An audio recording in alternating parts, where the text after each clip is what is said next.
Hello friends, MCQ में आज हम करेंगे क्लास नंबर 3, तीसरी क्लास।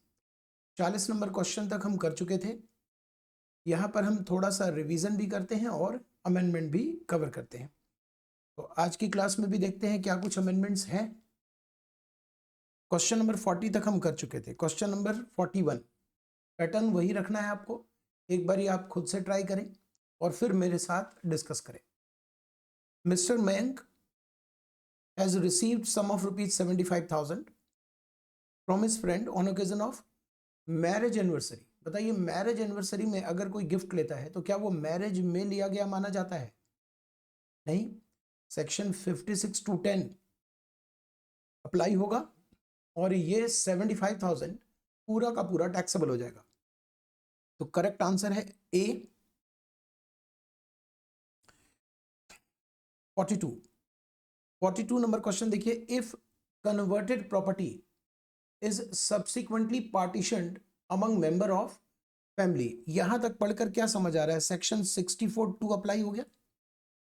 कन्वर्टेड प्रॉपर्टी, अगर आप क्लबिंग चैप्टर निकालें तो क्लबिंग में सेक्शन 64(2) यहां देखें, ये वाला हिस्सा कवर कर रहा है कि अगर मेंबर ने एचयूएफ को अपनी प्रॉपर्टी जो खुद के पैसे से एक्वायर की है without any consideration without adequate consideration transfer किया, तो इस प्रॉपर्टी की इनकम इसमें टैक्सेबल होती है।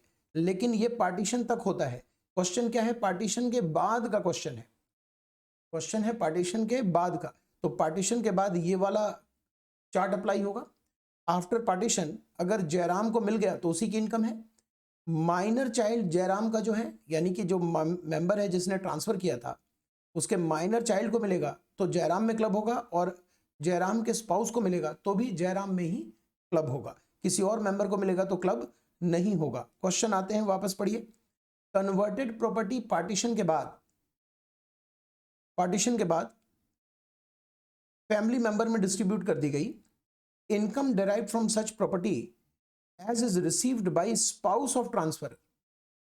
ट्रांसफरर के जगह पर आप जयराम ले लो तो जयराम के स्पाउस को जो प्रॉपर्टी मिलेगी, जयराम वाली ही प्रॉपर्टी जो कन्वर्ट होकर जयराम ने दिया था एचयूएफ को और एचयूएफ से वापस पार्टीशन होकर आया, तो क्या किस में टैक्सेबल होगा? जयराम में, यानी ट्रांसफरर में टैक्सेबल होगा। ट्रांसफरर में टैक्सेबल होगा। Income transferor member D. ठीक है। 43 आरव ने गिफ्ट किया हाउस प्रॉपर्टी 50 लाख का अपनी वाइफ को गीता, और वाइफ ने इस गिफ्ट को वापस कन्वर्ट कर दिया डॉटर इन लॉ को। फिर से आइए क्लबिंग प्रोविजन, और क्लबिंग प्रोविजन में अगर हम यहां देखें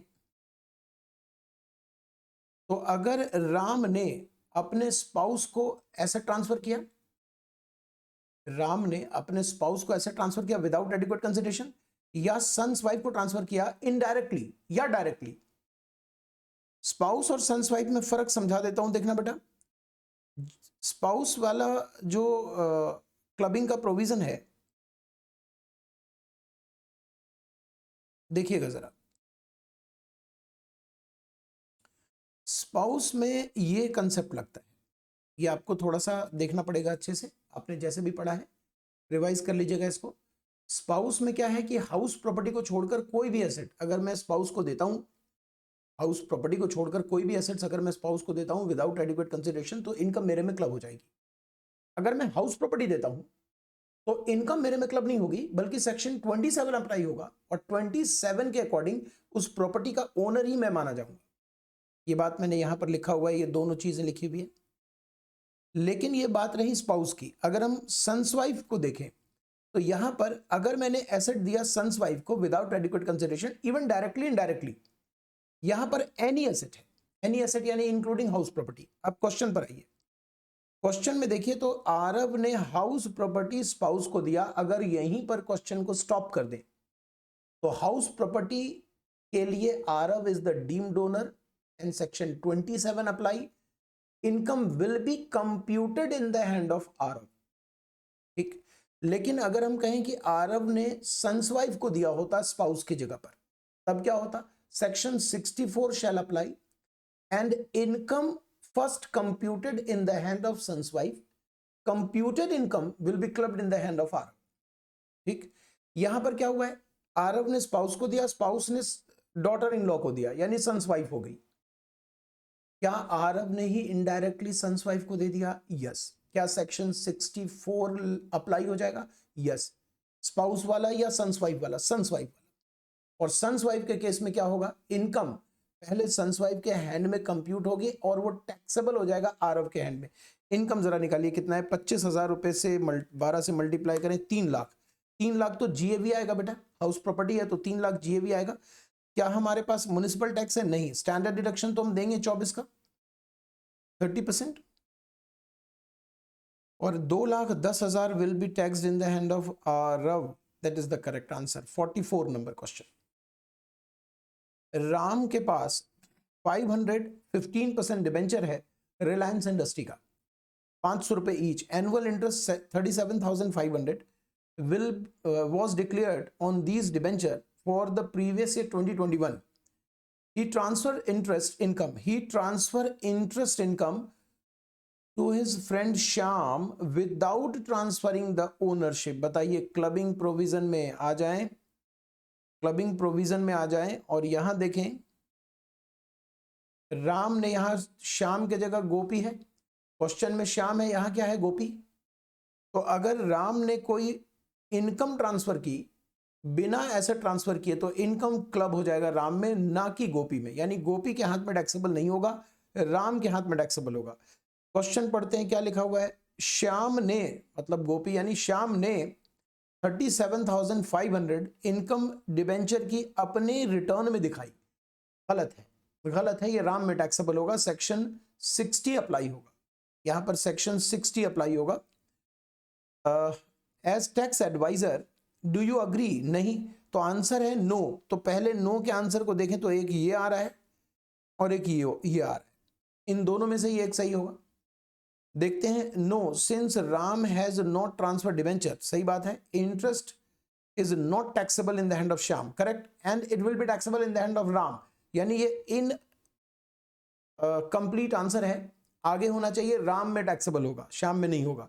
अगला पढ़ लेते हैं, हो सकता है इसमें लिखा हो, no since Shyam should have shown income.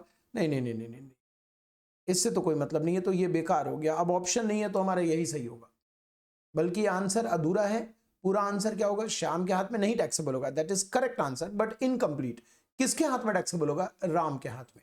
तो ये चीज अगर और लिखा होता किसी और आंसर में तो हम उसको टिक करते।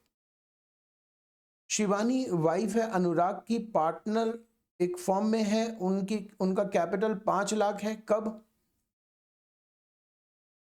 इससे रिलेटेड क्वेश्चन मैंने एग्जाम्पल अपने क्लास में कराया है, आपने भी किया होगा। इस पर क्वेश्चन जरूर बनना चाहिए और थोड़ा सा ट्रिकी क्वेश्चन बनना चाहिए। ये तो मैंने देख लिया, सिंपल क्वेश्चन है, एक यहीं की डिटेल दी गई है, ये तो साधारण प्रश्न हो गया। 5 लाख का कैपिटल है जिसके अंदर शामिल है गिफ्ट की रकम, ये गिफ्ट वाली रकम है, और ये फर्म में इन्वेस्ट किया है, तो फर्म से 2 चीजें मिल रही हैं, एक शेयर ऑफ प्रॉफिट और एक मिल रहा है ब्याज कैपिटल पर। ये क्वेश्चन सिंपल हो गया। एक और चीज मिल सकता था, सैलरी, और सैलरी को आप क्लब नहीं करते, क्लबिंग सिर्फ होगा ब्याज।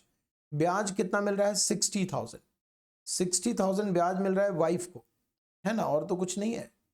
50,000 क्या है, शेयर ऑफ प्रॉफिट, और 60,000 सॉरी इंटरेस्ट है 50,000 और शेयर ऑफ प्रॉफिट है 60,000। तो 60,000 ब्याज नहीं है, शेयर ऑफ प्रॉफिट है, वो तो एग्जम्प्ट रहेगा अंडर सेक्शन 10(2)(a), वो तो कुछ होगा नहीं उसका।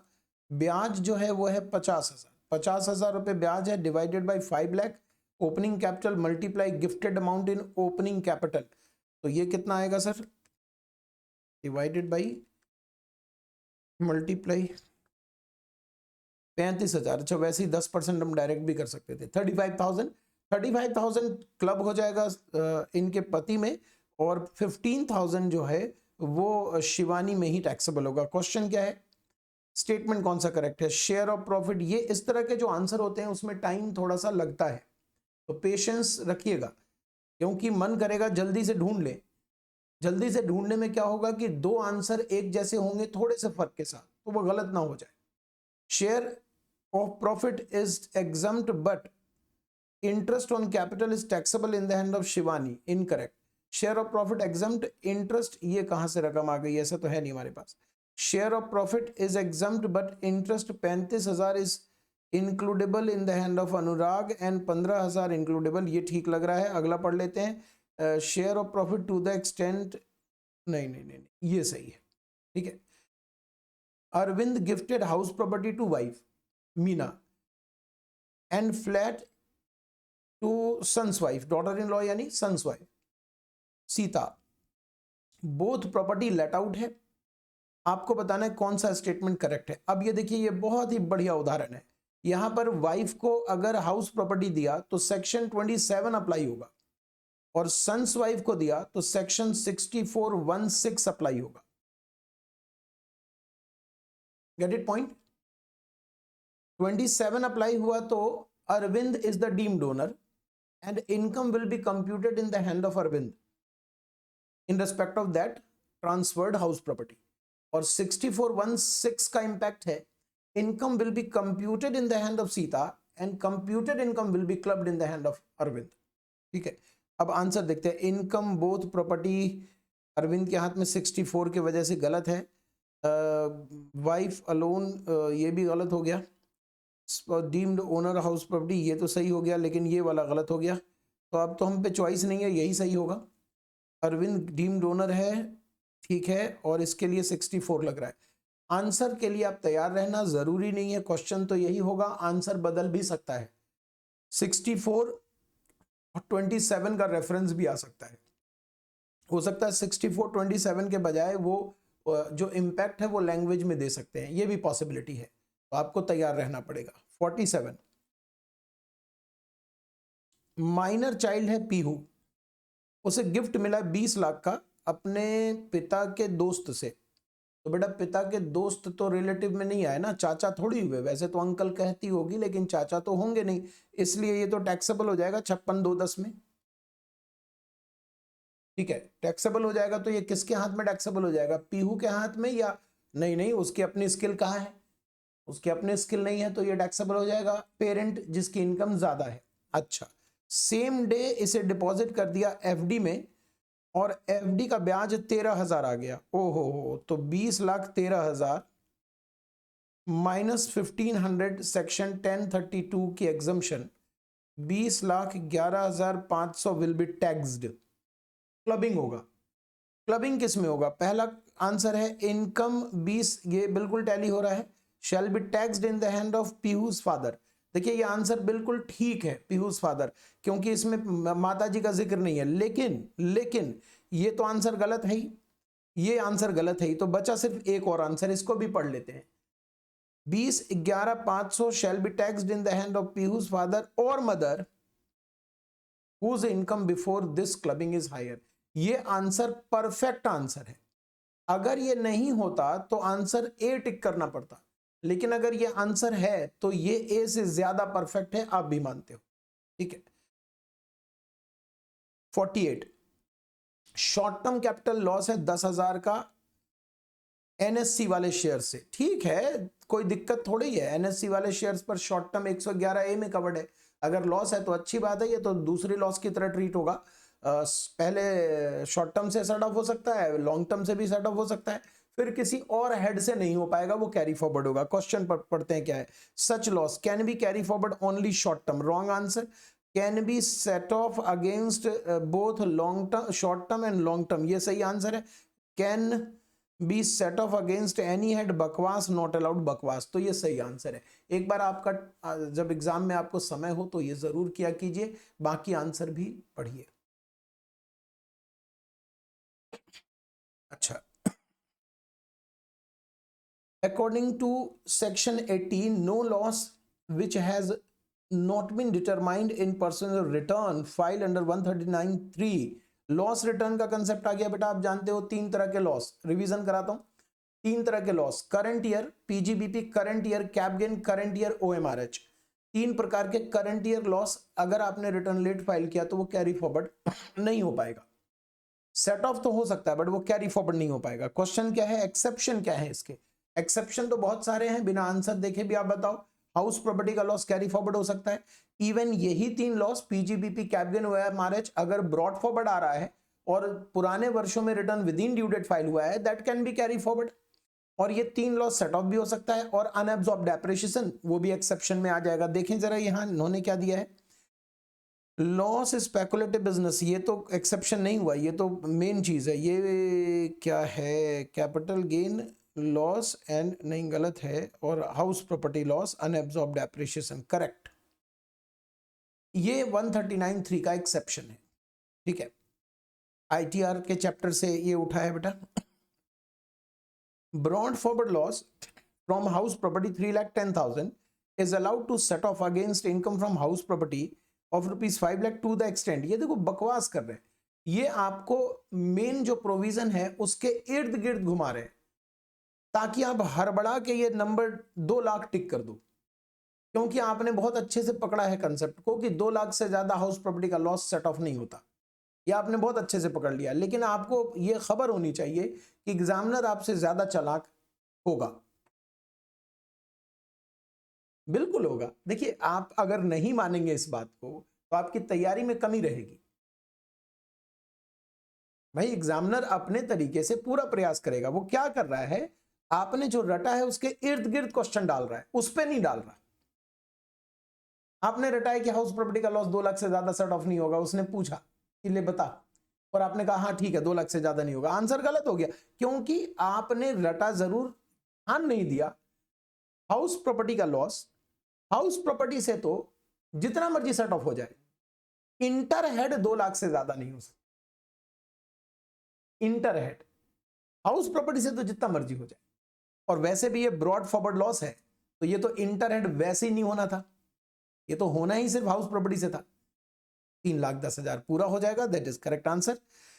रोहन के पास लॉस है 3 लाख का, कहां से? बिजनेस से। अगेंस्ट विच फॉलोइंग, कौन सा सही है? 3 लाख बिजनेस से है तो प्रॉफिट 1 लाख आ रहा है, क्लॉथ बिजनेस से, उससे सेट ऑफ हो जाएगा, हो जाएगा, जी हाँ सही आंसर है, यस। लॉन्ग टर्म 1.5 लाख है, उससे भी सेट ऑफ हो जाएगा, भाई ये भी सही बात है। स्पेकुलेटिव बिजनेस से सेट ऑफ हो जाएगा, ये भी सही बात है। ये सारे ही सही है, तो आंसर है ऑल ऑफ अबव। याद रखिएगा, स्पेकुलेटिव बिजनेस का लॉस दूसरे बिजनेस से सेट ऑफ नहीं हो सकता, लेकिन दूसरे बिजनेस का लॉस स्पेकुलेटिव से सेट ऑफ हो सकता है। विराट के पास बिजनेस है मैन्युफैक्चरिंग, जूता मैन्युफैक्चरिंग का, ठीक है। कब से बिजनेस कर रहे हैं? 1819 से।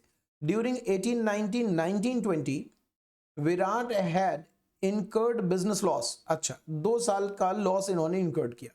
2021 he earned business profit computed ₹3 lakhs, considering he may not have sufficient business income to set off his earlier losses, which of the following order shall be considered? देखिए इसमें समझिएगा, ये पूछ रहा है आपसे कि इनके पास करंट ईयर जो है वो 3 लाख का प्रॉफिट है, और पीछे दो साल से लॉस चला आ रहा है। जब पिछले 2 साल में लॉस है तो अनएब्सॉर्ब डेप्रिसिएशन भी रहा होगा, क्योंकि लॉस में तो डेप्रिसिएशन से लेस होता नहीं, वो अनएब्सॉर्ब हो जाता है। अब ये कह रहे हैं कि हमारे पास 2021 में 3 लाख का जो प्रॉफिट है ये इनसफिशिएंट है, ये सफिशिएंट प्रॉफिट नहीं है, ये सफिशिएंट प्रॉफिट नहीं है। ऐसे केस में ये चाहते हैं कि इनको आप क्रम बताएं, क्रम बताएं, यानी कि आप सीक्वेंस बताएं कि कैसे सेट ऑफ करेगा। पहले वो 18-19 करना चाहिए, फिर 19-20 करना चाहिए, और फिर अगर अनएब्सॉर्ब डेप्रिसिएशन है तो वो करना चाहिए। याद रहे, करंट ईयर का डेप्रिसिएशन आप पहले लेस मत करवाना, क्योंकि इन्होंने कंप्यूटेड बता दिया। वैसे मैं आपको बता दूं क्रम क्या होता है। आप पीजीबीपी जब करंट ईयर का लेते हो, करंट ईयर का अगर आपने बिफोर डेप्रिसिएशन लिया है सपोज, तो पहले आपको करंट ईयर का डेप्रिसिएशन लेस करना होता है, उसके बाद पुराने brought forward loss, business loss, और उसके बाद अनएब्सॉर्ब डेप्रिसिएशन पुराना। चूंकि इस क्वेश्चन में लिखा हुआ है 3 लाख कंप्यूटेड है, इट मींस कि वो आपको यहां से इंफॉर्मेशन दे रहे हैं इस जगह से, तो आपको बताना है ब्रॉड फॉरवर्ड लॉस और अनअब्सॉर्ब्ड डेप्रिसिएशन। ब्रॉड फॉरवर्ड भी कैसे, पहले 18-19 और फिर 19-20 ढूंढिए और आंसर बताइए कौन सा सही है। फर्स्ट एडजस्टेड 18-19 फिर 19-20 देन अनअब्सॉर्ब्ड डेप्रिसिएशन, मुझे तो पहला ही ठीक लग रहा है। एडजस्टेड 19-20 बकवास आंसर है। एडजस्टेड अनअब्सॉर्ब्ड डेप्रिसिएशन ये और भी बकवास है, एडजस्टेड अनअब्सॉर्ब्ड डेप्रिसिएशन ये बकवास है, पहला ही आंसर सही है। रवि के पास 4 लाख का लॉस है 20-21 में, लेदर बिजनेस है, against which following income earn during the same year can be set of. बताइए, प्रॉफिट 1 लाख का है कपड़े के बिजनेस से, तो ये इससे सेट ऑफ हो सकता है, करेक्ट आंसर है, इसमें कोई दिक्कत नहीं है। लॉस है लॉन्ग टर्म कैपिटल गेन है 2 लाख का, इससे भी हो सकता है, कोई दिक्कत नहीं है, और सैलरी इससे नहीं हो सकता है। ठीक है, दो आंसर सही हो गया। अब हमें फिर अगला भी देखना पड़ेगा। ओह, ये क्वेश्चन ही है दोस्त, आंसर तो ये रहा। ओके, आंसर तो ये रहा, आंसर है फर्स्ट फ्रॉम 2, नहीं, आंसर है फर्स्ट फ्रॉम 1 होना चाहिए, फिर देन 2। अगर क्रम की बात करें तो पहले 1 से फिर 2 से और 3 से तो है ही नहीं, फिर कैरी फॉरवर्ड। पहले 1 से फिर 2 से फिर 3 से, गलत गलत, पहले 1 से फिर 3 से, गलत, पहले 1 से फिर 2 से फिर बाकी कैरी फॉरवर्ड, सही answer. During the year 2021 mister A has loss of ₹8 lakh house property का, which could not set off against any other head of income as provision section 71। ठीक है, इनके पास 8 लाख का लॉस है हाउस प्रॉपर्टी का, संभल के, which could not set off against any other income। अच्छा, due date गुजर गया, अच्छा ड्यू डेट गुजर गया, ए रिटर्न नहीं फाइल कर पाया, how ever A file his belated return, belated return इन्होंने फाइल किया AY 2021 का, ये आपके ईयर से पहले की बात बता रहे हैं, जरा संभल के देखिएगा जरा। ये कह रहे हैं 19-20 के बारे में बोल रहे हैं आपसे, ये 19-20 के बारे में बोल रहे हैं, ये 8 लाख का जो लॉस है वो 19-20 का है, AY क्या हुआ 20-21, और 19-20 का रिटर्न इन्होंने ड्यू डेट में नहीं फाइल किया, लेट फाइल किया, कोई बात नहीं, हाउस प्रॉपर्टी का लॉस तो कैरी फॉरवर्ड हो सकता था। Mr. A wishes to set off said loss against income from house property during the year 2021 determine। पहला नो, नहीं, आंसर है यस, यस वाले आंसर कहाँ है, अच्छा 3 यस है, yes. Mister A can claim 2 lakh का लॉस आउट ऑफ 8 लाख, बकवास। देखो जी, brought forward house property loss है, इंटर हेड तो वैसे ही नहीं हो सकता, और इंट्रा हेड कोई रिस्ट्रिक्शन ही नहीं है हाउस प्रॉपर्टी में, हाउस प्रॉपर्टी में इंट्रा हेड में कोई रिस्ट्रिक्शन नहीं है 2 लाख की, तो ये 2 लाख मुझे नजर आ रहा है बकवास है, तो सही क्या है फिर, यही सही है फिर। ठीक है, नेक्स्ट क्वेश्चन देखिए, सैलरी इनकम 520 है, loss loss loss loss long term, देखिए कितना होशियार है एग्जामिनर, फिर से क्वेश्चन कितना बढ़िया सेट किया है, ये देखिए ये सब लॉस है और ये लॉन्ग टर्म है, कहीं गलती से इसे लॉस ना समझ जाए, हर बड़ी में तो पॉसिबल है, और हाउस प्रॉपर्टी अदर सोर्सेज की इनकम है। आपसे GTI पूछ रहा है, जरा जल्दी करके दिखाते हैं। GTI सेल्फ ऑक्यूपाइड हाउस है, लेट आउट हाउस है, फर्क नहीं पड़ता, टोटल कर लीजिए, टोटल लॉस कितना हो गया दोस्त, 2,25,000 प्लस 95,000, 3,20,000 का ये लॉस है। आप ये जानते हैं कि ये सिर्फ 2 लाख ही एडजस्ट हो पाएगा और बाकी 1,20,000 कैरी फॉरवर्ड होगा। अब ये 2 लाख ये कहां से एडजस्ट कर सकते हैं, एनी हेड, लेकिन सैलरी मिल जाए तो क्या क्या कहने, क्यों सर, क्योंकि देखो सैलरी से बेचारे कोई दूसरा लॉस तो एडजस्ट हो नहीं पा रहा है, तो सैलरी से एडजस्ट कर लो, सैलरी कितना बचा, 3,20,000, निपट गया यहां तक। आगे VIP बिजनेस का लॉस है, आप अच्छी तरह जानते हैं कि ये लॉस सिर्फ यहीं से एडजस्ट होगा, अदरवाइज कैरी फॉरवर्ड होगा, तो इसको भूल जाइए। दूसरा मेडिकल बिजनेस से लॉस है, हाँ इससे आप एडजस्ट कर सकते हो, दूसरे हेड से सैलरी को छोड़कर, लॉटरी इनकम को छोड़कर, ब्लैक मनी को छोड़कर, तो आप इसे लॉन्ग टर्म से एडजस्ट कर लो, कितना पूरा 1,20 एडजस्ट हो जाएगा लॉन्ग टर्म से, बोलिए यस और नो, मतलब आप तो बोल ही सकते हो, तो पूरा एडजस्ट हो जाएगा, तो बचा कितना, यहाँ पे बचा 40,000,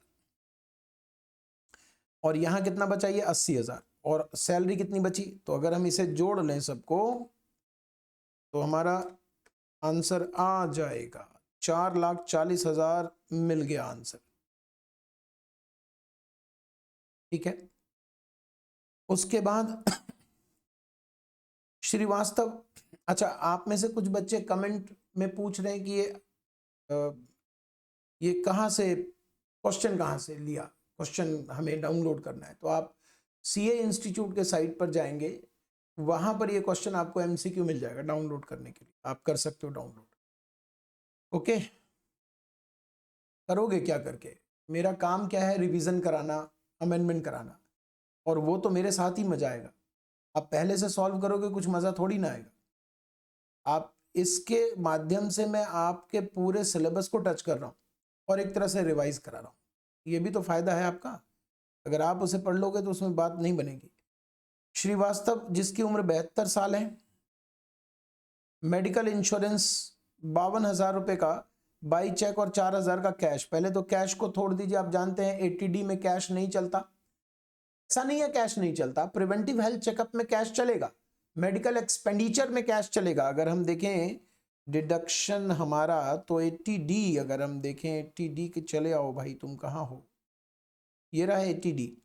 तो यहाँ 80D में अगर हम देखें तो मेडिकल एक्सपेंडिचर जो है, मेडिकल जो खर्चे करते हैं सीनियर सिटीजन के लिए जिसके पास हेल्थ इंश्योरेंस नहीं होता, वहां पर कैश बैंक दोनों चलता है, प्रिवेंटिव में कैश बैंक दोनों चलता है।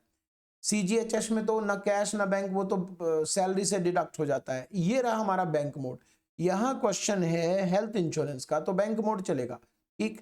और 72 साल का है, आप जानते हैं कि डिडक्शन हम देंगे तो 50,000, 72 साल के लिए सीनियर सिटीजन वालों के लिए 50,000 की छूट है। तो आंसर बड़ा सिंपल सही लग रहा है, 50,000। रमेश 5,000 रुपए का रेंट पे कर रहा है। ओहो 80GG का क्वेश्चन आ गया। चलिए जी जरा 80GG देखें।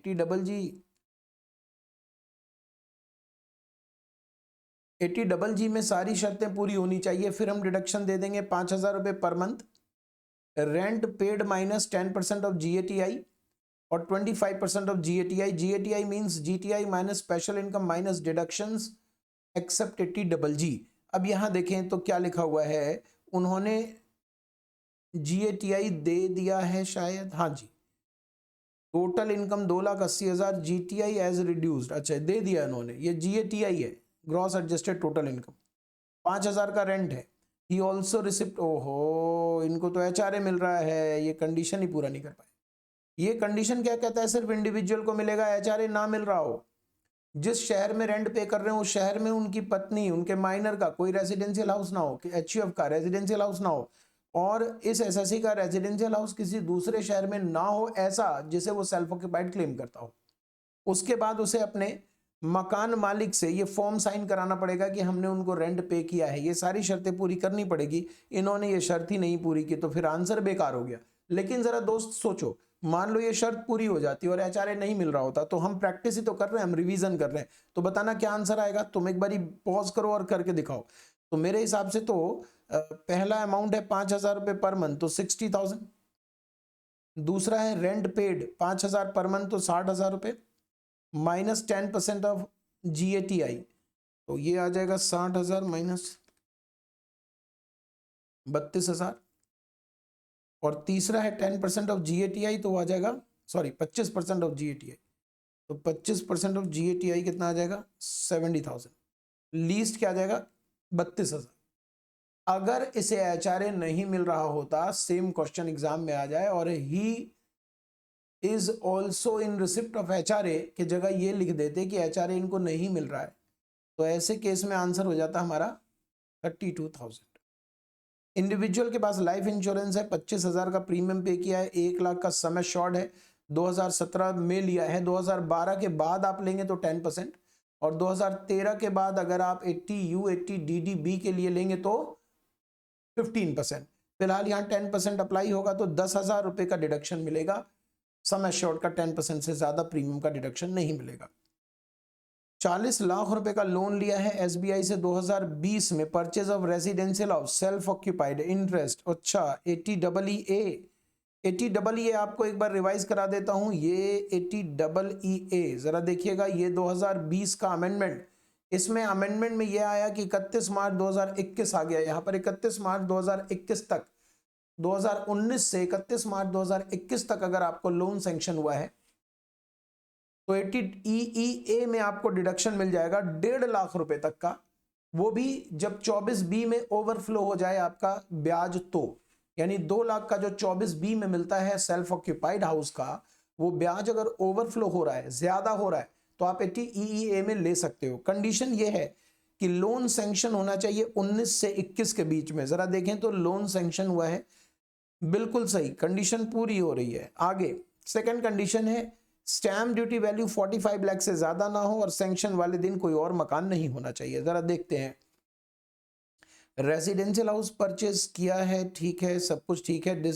लोन डिस्पर्स हुआ है 2000 जून 20 में, रेट है 8%, लोन सैंक्शन वॉज 80% ऑफ, ओहो कैलकुलेट करना जरा, लोन सैंक्शन जो है वो 80% ऑफ स्टैम्प ड्यूटी वैल्यू है, तो स्टैम्प ड्यूटी वैल्यू कितनी हो गई 50 लाख।